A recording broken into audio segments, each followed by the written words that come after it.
Okay, well, welcome back to another video of the Target Individual, the Target Individual Experience. Again, it is 1 o'clock. Pam told me she was going to leave at 12. She never did. I called her at 12:30. She hanged up the phone on me, and I said, okay, fine. So I called her again at 1 o'clock. I said, okay, that should be enough time. And she literally answered the phone. Well, I'll put it like this. She answered the phone, but she didn't say anything. She didn't say hello, anything like that. As she was hearing, as I was listening to, music in the background. She didn't even, have the decency to say, hello, yeah, I'm sorry, I'm leaving in a little bit. And then she hangs up the phone on me. And I've been calling her back, and she's not answering. So I sent her a text message and said, hey, you know what? I got to go home. In the next 15 minutes, if I don't hear back from you, I'm going to call you one last time, and then I'm going to leave. Okay? Because I have to get home. Right? If I sleep, I can't sleep over here because there's no place for me to sleep. Right? She has no furniture in the living room because she threw out the couch months ago, haven't replaced them yet. All right? And I'm not sleeping on the floor with my bad back. And again, this is what she does all the time. Whenever I said, okay, fine, I'll watch the kids for you, no problem, right? Get home at a decent time, When I call her at 11:30, I say, hey, well, tell me you're going to leave. She's like 12. I said, okay, that's fine, that's fine. Even if it's 12:30, that would have been fine. But it's 1 o'clock, I'm calling her, and she's not answering the phone. So, you see, when I talk about these things, I'm not making it up, okay?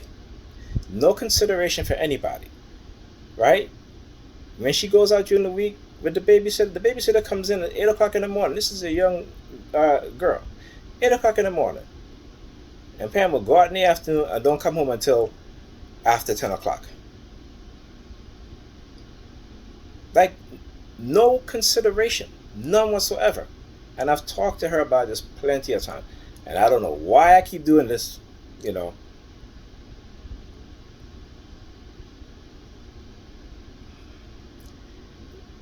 Listen, when you hear women say about, women who are raising, the kids live with them and they're not in a relationship with the father, is not in the house. And when us men try to do what's right, we get taken advantage of. This is what happens. And particularly me being a targeted individual, it's like, I get it 10 times worse, okay? But I am leaving. I know she thinks that I wouldn't leave the kids here.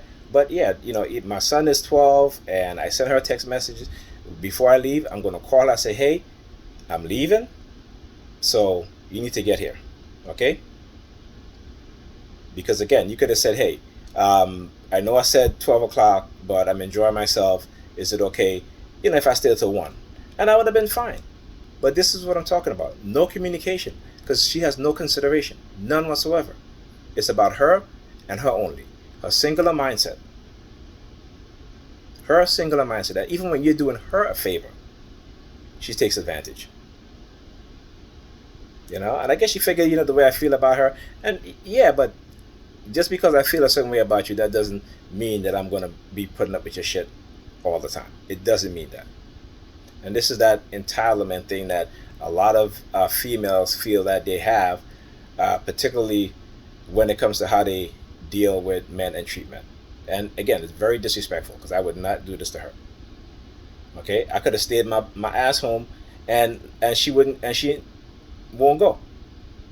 But like I said, I'm gonna be a man of my word because I try to be.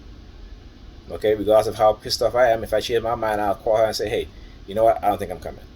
And then 99% of the time, I change my mind back and said, okay, I'm on my way. But this is the treatment that I get. So it's not happening again. This is not happening again.